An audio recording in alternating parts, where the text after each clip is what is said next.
everyone, and welcome to this oddly timed learning space. We are coming to you an hour earlier than normal tonight because we have some special guests, and we're spanning time zones ranging from Alaska out to the East Coast in the city of Boston, my fair city. Today we're going to talk all about all of that awesome astronomy imagery that we all consume at various points. But before we do that, I have to humiliate my co-host, Georgia Bracey, my colleague and long-term friend and associate. She defended her dissertation topics. She still has to write the dissertation, but this is one of those major milestones, and she is successfully on her way into that next step toward being a PhD. So congratulations, Georgia. And yay! Thank you very much. And yeah, woohoo! It's a good thing to get past that. One step at a time, though. It was a lot of hard work and well earned. And do you want to tell people what you'll be studying? I'm going to be studying citizen science as it is brought into the formal classroom by middle school teachers. So that's the overall plan. So for the rest of the episode, we will be returning to how you can engage your everyday kid, not your formal education kid, in not citizen science but image science. And with me, I have two of the three people who are kind of like minor heroes. I kind of want all of the stuff they do all over my office. With me is Travis Rector, coming to us from Alaska. We have Kimberly Arcand from, you're in Cambridge, Massachusetts, I believe. And Meghan Watzke should be joining us. She's having a few technical difficulties, but she will hopefully join the show in progress. And these are folks that have worked with the Hubble Heritage Images, with the From Earth to the Universe project for the International Year of Astronomy, and they just completed a brand new book called Coloring Our Universe. It's available on Amazon, and I'll screen share it. And Kim, could you go ahead and tell the audience a little bit about what this book is? You could, just for a second, talk about what the book is? Mm-hmm. Sure. So this is kind of an introduction into what we do to process astronomical images. You know, images of the universe do not come out like giant selfies in the sky. You know, you're not holding up a camera and click. There are stages of translation and certain amounts of processing that the data has to go through in order to result in the visualization, the representation of the object. And we go through pretty much all the steps in this book. We talk about the various kinds of light, and we talk about how the human eye perceives. We talk about color and why we add certain colors. We talk about artifact removal. I mean, it's pretty much the full gamut. If you're interested in how images of the universe are made, this is the book for you. And it's not just the Hubble images, the Chandra images, the NASA spacecraft images. You also go into everyday images taken with digital cameras and other things. What was it like for you guys pouring through all of these images and picking what to use? I'm going to go to you, Travis. Well, the images in the book, many of the images are from the telescopes at Kitt Peak National Observatory in southern Arizona, as well as the Gemini telescopes in Hawaii and Chile. And as Kim talked about, the point of the book is to share with people how we make the images, and in particular to address questions that people often ask us, like, is this what it really looks like? Or are the colors real? Or I've even been asked, if I were standing right next to this, is this what it would look like? And so over the 20 years that I've been making these images, people have asked these questions, and so we wanted to make a book to help people understand what it is they're seeing in these images. The book is not a how-to book. It's not intended to show people step by step. It's intended to instead explain what the images are and how they can appreciate what they're seeing when they see pictures like these. And the book goes into everything from what does it mean when we say all of the green in this image is X-ray, and how is it that we combine images that are optical Hubble data and infrared data and X-ray Chandra data. What was the thing that you did that was the most, oh, this is so cool, I hadn't thought about this, and now I get to write a book about it in the process of pulling all of this different stuff together? And either of you can take this. Well, it's hard to pick. Go ahead. I was going to say it's hard to pick just maybe one thing. It's kind of like picking between your children. I mean, the whole process of writing the book was a lot of fun. I mean, for me, obviously, I have a very specific kind of light that I work with most often, and that's X-rays, since I work for the Chandra X-ray Observatory. So I did really enjoy working on that chapter and talking about the different kinds of light. But I also love the chapter at the end when we talk about the different kinds of shapes that the human eye can perceive. But Travis, I'm sure you have a totally different point of view. Well, most of the images I've made have been using ground-based telescopes, so these are primarily optical and near-infrared images. And the fun of it is each image is unique. People often ask, do we have a standard color palette that we use when we make the images? And the answer is no, because every image is a different object using a different telescope and with different kinds of filters. So when we make an image, we start with the question of, what is the story here? What is the science in the image that people will hopefully find interesting? And how can we make an image that will be compelling enough that people will want to click on it, follow the link to the website that tells people more about it? So we use color in a way that hopefully will make the image intuitive and also convey the science behind it. And I'd like to give a shout out to everyone out in the audience. I see Guido Bibra is saying hello. It's dark and stormy and cloudy here where he is in Europe. Colors can only make things better. If you have any comments or questions that you'd like to add, go ahead and click that Q&A app icon that is on the window if you're out there watching this live, and I will relay your questions to our awesome panel of guests. And this is Learning Space for those of you tuning in and not sure what you're watching. I'm your host, Dr. Pamela Gay. My co-host is Georgia Bracey, and our guests are Kim Arcand and Travis Rector, who along with Meghan Watzke have authored the book Coloring the Universe, and they have for many, many years worked on fabulous projects like From the Earth to the Universe and the Hubble Heritage Project. Now, I got to know the two of you both very separately. I learned of Travis's work through Jane English and the Hubble Heritage Project, and I know Kim's work through From the Earth to the Universe. Can you both tell me a little bit about the path that you've taken to go from science background to communicating the science of the imagery to the public? Travis, I'm going to go to you first on this one. Okay. Well, I first started doing this work when I was a postdoc, starting as a postdoc at Kidd Peak back in 1997. It's amazing to think it's been that long. And at that time, they had just commissioned a new wide-field imaging camera called Mosaic, which is 8,000 by 8,000 pixels on the side, which even by today's standards is pretty big. But in 1997, it was unimaginably big. Even the computer power to process it was hard to come by. And we wanted to share with people what this camera could do, not only astronomers, but the public. And so prior to that, I had some experience with making images, and they asked me if I'd be willing to try it, and I did. And we made some images that came out really well. And you do something once, it's a favor. You do it twice, it's your job. And so that's how I got started making images, and it's something that I've continued to do for Kidd Peak over the years. And I also do for other telescopes as well, now including Gemini and Ceratololo, and I've even worked with Hubble on images too. So that's how I made the transition. I still am a scientist, continue to do research, but that's how I got involved in making these sorts of images. That's a great story, and it's amazing what random things we do in graduate school that lead to unexpected things as adults.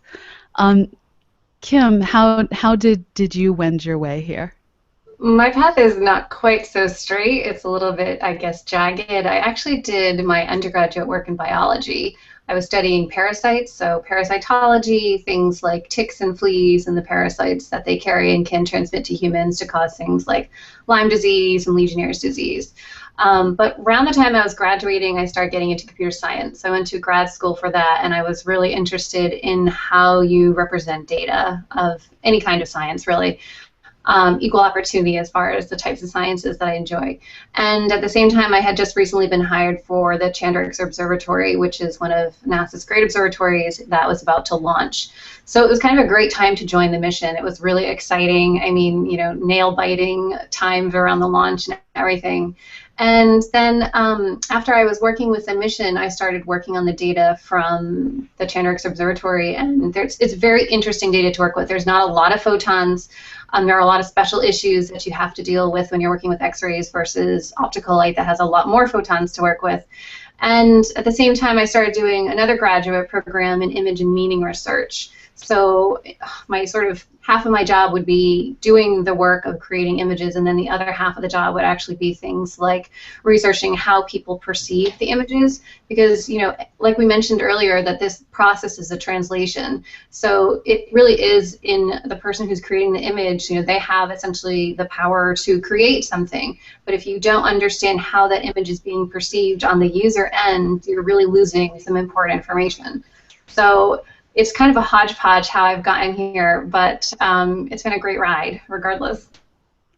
Now, Travis had mentioned that you get a lot of questions over and over and over again, and I know that a lot of people out there watching the show are school teachers, scout leaders, parents, trying to figure out how to keep their kids engaged in science, or how to keep up with their kids that are already too engaged in science. What are the questions that you get over and over that a kid thinks of that maybe an adult doesn't think of, or maybe we as scientists think of? Well, I'll give an example. I think, astronomical images are a gateway to the sciences for many people, certainly for astronomy. I remember as a kid myself looking at images and wondering where they came from and what they told us. And a friend of mine who just recently got our book, she told me a great story about how she and her daughter were looking through the book and reading the section about the human eye. And so then they got out a flashlight and spent the next hour dilating their eyes and restricting them with the flashlight just to practice that. And so one of the things I like about the book is it gets people to just think about how we even see. That experience that is just a part of our daily lives for most people, how is that different than, say, a telescope sees? And so it was a nice story to see that this led to a little bit of impromptu scientific experimentation in their house. So I have to admit my internet froze for a moment there, so I missed part of what you said, but I'm going to assume it was all sensible and hope I didn't interrupt you. It sounded good. It was brilliant. Just it was amazing. I'll have to go watch the YouTube later. So for those of you joining us, you have joined Learning Space, a twice a month Google Hangout on air that I co-host with Georgia Bracey. I'm Dr. Pamela Gay, and joining us this week we have Kimberly Arcand and Travis Rector, who are talking to us about imaging science. Now, people often struggle with the concept of light is many different colors, and we can't all see them with our eyes. And I know I love to use examples like boa constrictors can see into the infrared, and mantis shrimp can see everything. Well, not literally, but they can see in more colors than human beings. How do you guys get across to people who aren't used to thinking of radio as light and X-ray as light? How do you communicate this to them? Kim, I'm going to go to you first. Sure. Well, I think I have a bunch of analogies like in my back pocket that I like to pull out depending on the question. One of my favorite kinds use of analogies to talk about is actually the idea of the baseball field. And what would happen, if you took an alien to a baseball game, essentially, and you sat down in your seats at the stadium and you looked out on the baseball field, and all your alien friend could see was a skinny piece down the third base line. And that alien had to try to figure out a very foreign game, essentially. You wouldn't be able to see other players on the field. You wouldn't be able to see the action. You would have a very hard time figuring out the rules of the game. So, what happens if you can see the whole field? You get a better picture of the game, you can figure out the rules, and the analogy there is that if you can see many different kinds of light, from radio to gamma rays, it's like being able to see the entire baseball field. And some elements of the game might still remain an enigma, but essentially have a much higher chance of being able to understand the rules of the game. So that's one that I use a lot, because I feel like that helps at least talk about the importance of different kinds of light. And when I'm talking about X-ray specifically, I'll start to bring in relevant to most people things like doctor's X-rays and dental X-rays, and talk about that. So there's kind of a lot of things that we can talk about. That all sounds good. And it looks like we finally have Meghan joining us. Meghan Watzke is the third author on this book, and she is another Chandra X-ray scientist and also worked on From the Earth to the Universe. She's currently an icon, and hopefully we'll have the rest of her joining us shortly. Now, Georgia, I'm going to drag you out. You were a school teacher for a number of years, and you must have dealt with the most amazing light and image-related questions over the years. What are some of the things that someone like me wouldn't think about that we need to teach kids? I think the idea that Oh, we've lost your audio.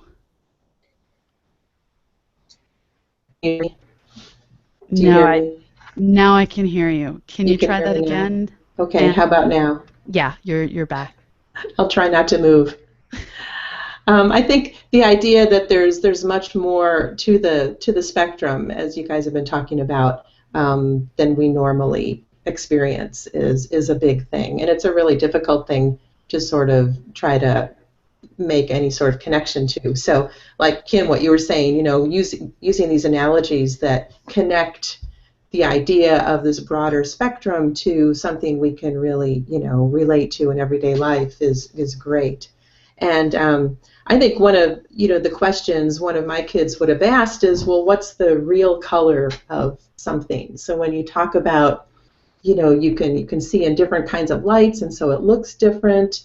They would be familiar with, some animals, like Pamela, you said, that can see in different parts of the spectrum. But so then, the interesting question is, what is there a real color of anything? Because students would, at least the age I used to deal with, the 10, 11-year-olds, they would want to know, because we talk about that all the time, like there is a real color of things, and maybe there isn't, and that's a weird idea.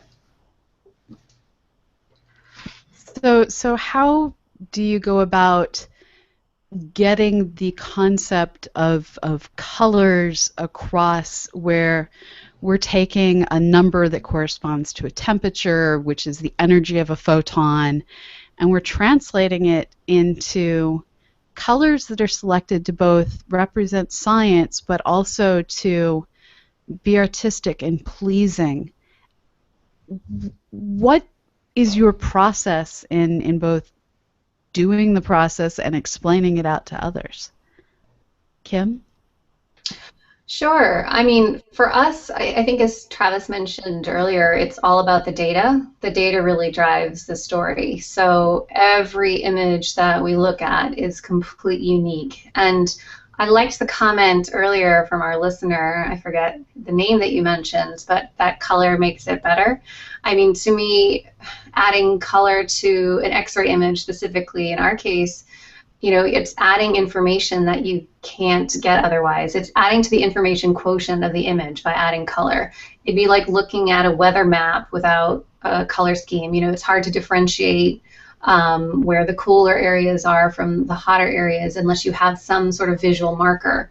So for us, it's about following that story and then applying the color specifically in cases according to the data, but still trying to come up with something that's pleasing. And we've actually done a decent amount of research to see how people respond to colors. And what we found is actually quite interesting, that if we looked at an image of an exploded star, for example, and we colored it relatively nice cyan blue, and we presented that image with some text underneath it, and we did the same exact image, but instead of a cyan blue, we did a pretty red of some sort and presented that information with text under it.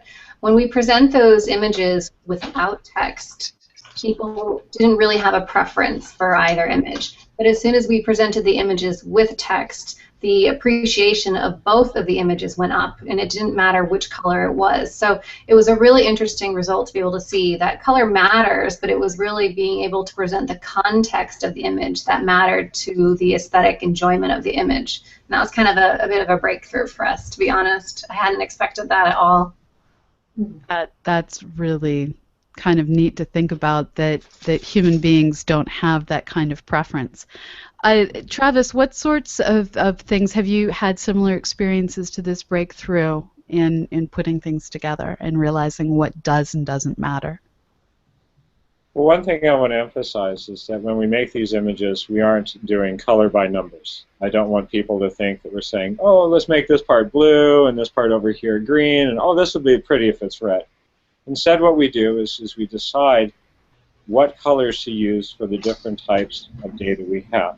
So, for example, if we make an infrared image or an X-ray image, we might say, well, let's make the low energy light red, the high energy light blue, and the intermediate energy light green, just as with visible light, low energy light is red, high energy is blue, and so on. So when you're looking at an image made in that way, the areas that are bluer are areas that have more high energy light coming from it, and the areas that are redder are areas that have more low energy light coming from it. And so when we use what are called broadband filters, or broad wavelength regions, wave bands if you're talking like radio astronomy, that's usually how we make an image. What gets more challenging and interesting is if we use what's called narrowband data, where we're only looking at very specific colors of light. And so, for example, we may be making an image using filters that correspond to kinds of light that are look almost identical to your eye. You would not be able to tell the difference, but our telescopes can tell the difference. So we'll assign different colors so that it's more visible the differences between the two kinds of light. And when it comes to narrowband imaging, color is used in quite a bit of a different way. But as Kim has already said, the colors are used to help show what's inside the data. And we do it in a way that hopefully will be instructional as well as pretty. So I'm going to bring up the image that's the cover of your book, and this is an image of the Elephant Trunk Nebula. And I'm going to ask you guys to step us through what all is in this particular image. Okay, well, I made the image, so I'll take this one. Cool. So this was an image of the Elephant Trunk Nebula using data from the Kitt Peak Mail 4-meter telescope. And this data was originally obtained to study the formation of stars inside this nebula. The Elephant Trunk is part of a much larger nebula called IC 1396. And when we made this image, we used two narrowband filters, one designed to look at hydrogen alpha light, which is a specific color of red light produced by hydrogen gas. And then we also used a filter called a sulfur 2 filter, which looks at a specific color of red light also produced by sulfur atoms. Now, these two colors of red you would not be able to distinguish them with your eyes. Now, we also used a broadband filter called an I-band filter, which looks at near-infrared light, and we use this as a way of assessing how much of the light coming from the stars forming in this region is hydrogen alpha or sulfur 2. Now, when we made the image, the question was, well, what colors should we use? Since hydrogen alpha and sulfur 2 are both kinds of red, we wanted to use different colors so we could tell them apart. So we made the hydrogen alpha red and the sulfur 2 blue.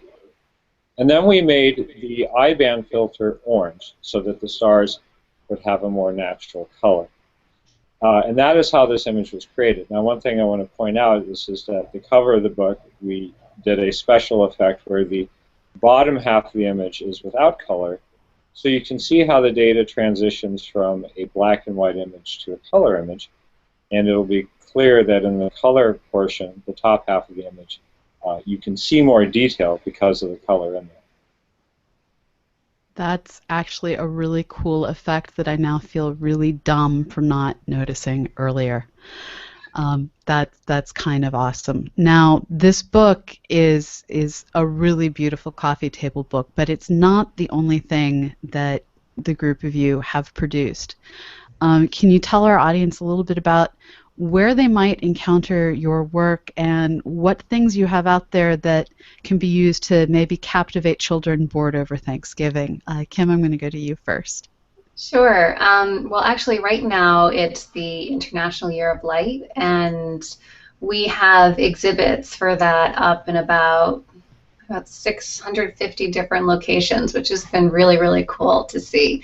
So if you're ever shopping at a mall or at the airport in Chicago, O'Hare Airport, for example, you might come across an exhibit on light, and they're all free in free public spaces, accessible, kind of meant to bring science into the everyday situation. So places like public parks and libraries, schools, cafes, airports, that sort of thing. So that's one of our big projects that Chandra got behind this year. And as far as like parents and teachers, the one project I would really like to make a quick plug for, if it's all right, yes.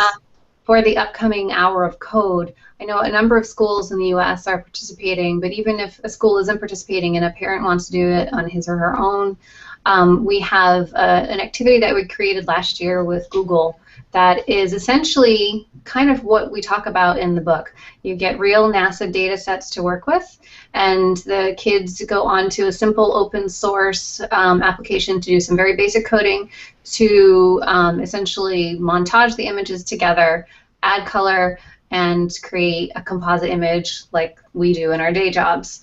It's all free. It's a wonderful program. It takes about an hour to get through all the demonstrations, and it starts out, you don't have to know any knowledge of coding to do it. And so that's on the Chandra website if anyone's interested. Maybe we could post the URL in like the show notes or something. Yeah. Okay. But that's my one plug. For the Hour of Code, it's coming up in December. Give it a shot. And what coding software are they using? It's using pencil code, so it's kind of like Scratch. Yeah. Yeah.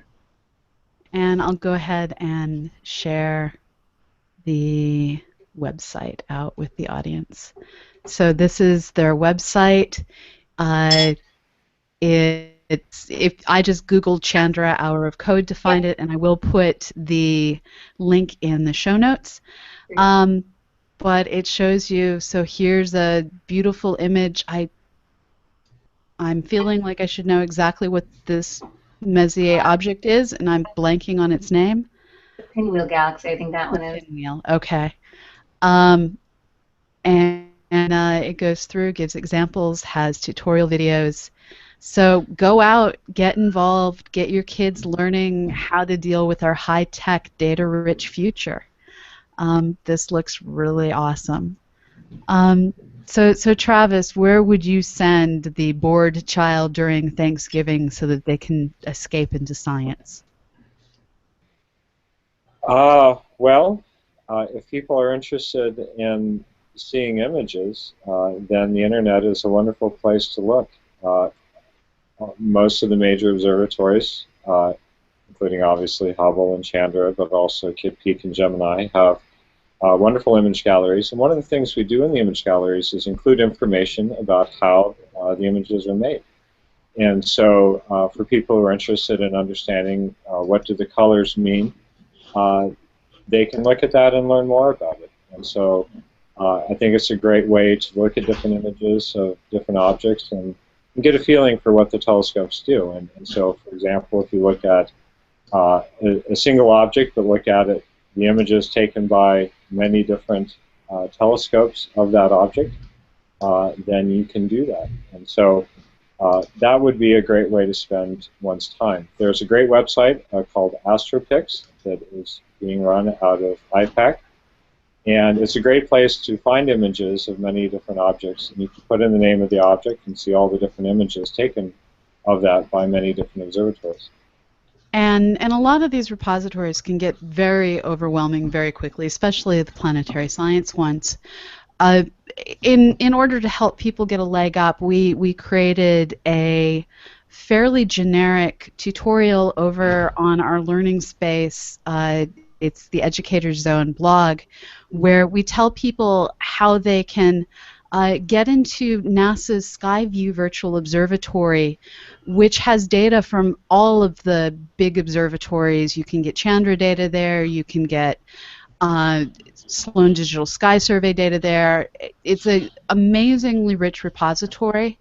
And then we put together a couple of different tutorials on how to either use Photoshop or FITS Liberator to create color images, or alternatively, you can use a different set of software that is called Salsa J, and Salsa J will get you all the way to color images, and it's completely free, unlike Photoshop.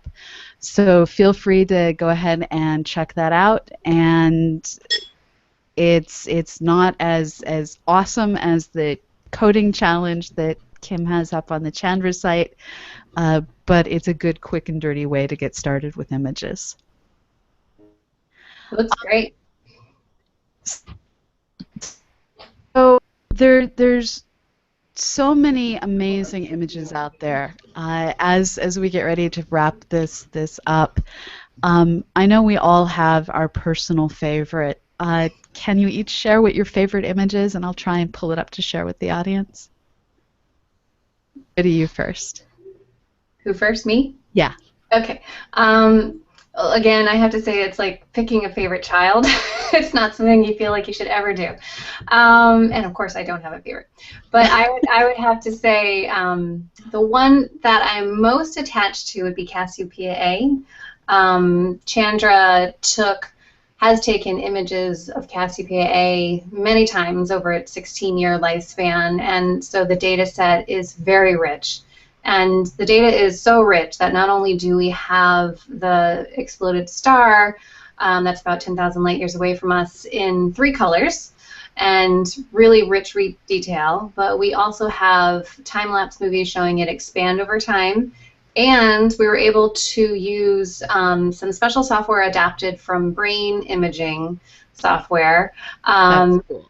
yeah, to create a 3-dimensional version of the object using real data. So it's the first 3-dimensional supernova remnant mapped into 3D. And yep, there's Cassiopeia A, one of my babies. And from the 3-dimensional model that we created this open source version with the Smithsonian that people can move around and look at in their browser. And then we created a 3D print of it. So we've used that in educational. That's kind of amazing. Yeah. It's awesome. 3D images we are now starting to create, and it's really worthwhile to get yourselves a pair of 3D glasses and explore NASA imagery. Travis, I know you have a lot of children to pick from. Can you name your favorite space child? Oh, well, over the years I've made over 200 images, and there's many that I can think of that I'm particularly proud of. One of my proudest images is one of the Cygnus loop, which is over 30,000 pixels on a side. It was taken with the Mosaic camera at Kitt Peak, and the full resolution Photoshop file of it is 20 gigabytes in size. And getting Photoshop to process this image was a real challenge. And one of my proudest moments as an image maker is that one time I got Photoshop to give me an error message that simply said, Photoshop cannot continue. Yes, I love that error message. I've gotten that one a few times. It didn't say why, it just simply said, I give up. And this was after trying to load this image for several hours. It was, yeah. It's great when That's Photoshop says nope. I can't do it anymore. To give people a sense of scale, you could basically line 10 images across of the moon from one side to the other. So it's one of the things I think people often find surprising about astronomical images is they assume that what the telescope is doing is taking something that's too small for us to see and magnifying it so it's bigger. And while telescopes do that, they also amplify images and make things that are too faint for us to see into something we can see. So the Cygnus loop there if you could see it, would just be huge on the sky. It'd be like 10 moons in diameter. And so that's something that I think people are often surprised to learn about. It's that matter that the entire Orion constellation is backgrounded with star formation, and you can only see that when you start to do the long exposure photography.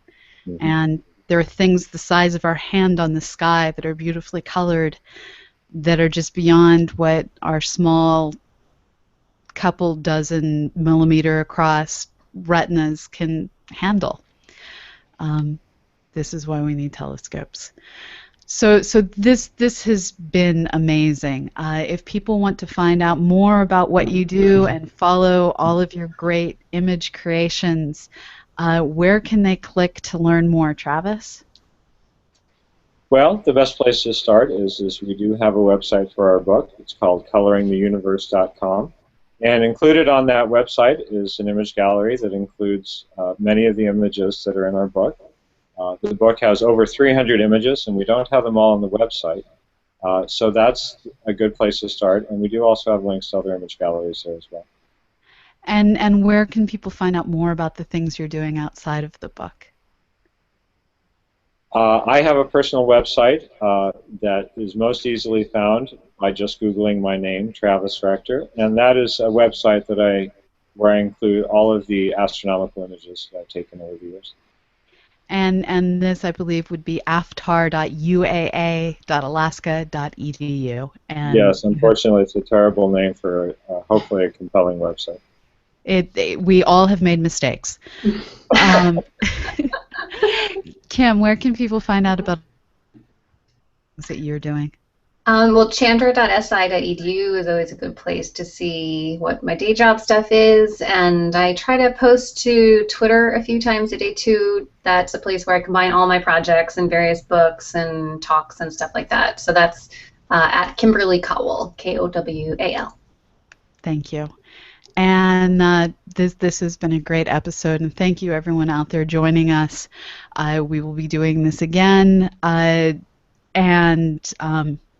we're in the race through to the end of this school year, this calendar year, and I appreciate all of you sticking with us as our times changed and everything has been a bit chaotic. As some of you know from our blog, we have received funding for our citizen science projects, and that will bring a lot of stability to everything that Georgia and I are doing. But this project is still going to be funded through your donations on Patreon. So thank you everyone out there who gives and provides us the ability to keep bringing you content, and we hope that as we get to spend less time writing grants and more time doing awesome things, that we're going to be able to bring you better and better content in the months to come. So thank you for your continued support, and I will see you next time. And if you want early warning on when that is, check everything out on Patreon, patreon.com/learningspace. And thank you everyone for joining. It has been fabulous as always having you, Kim and Travis, and all of you out there wherever you are in the world. Have a great morning, afternoon, or evening. Thank you, and see you next time.